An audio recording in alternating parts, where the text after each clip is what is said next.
भैया तुमसे कह दिया कौबा राम राम भैया और कौन का राजा न मरिया मायान जौन का राजा न जाइना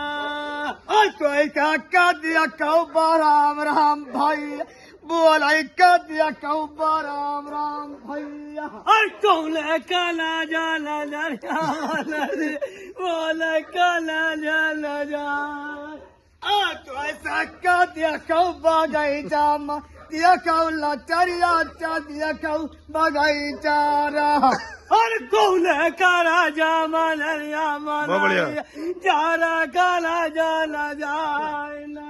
और रात्रि मधुन बधाई दिया पारी अम्मा का दिया कौ लचरिया रहा और कौन का राजा मनरिया मनर जौन का राजा न जाइना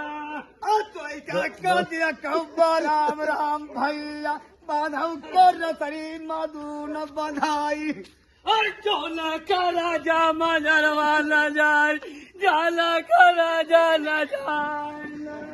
तो ऐसा चल कर रसैया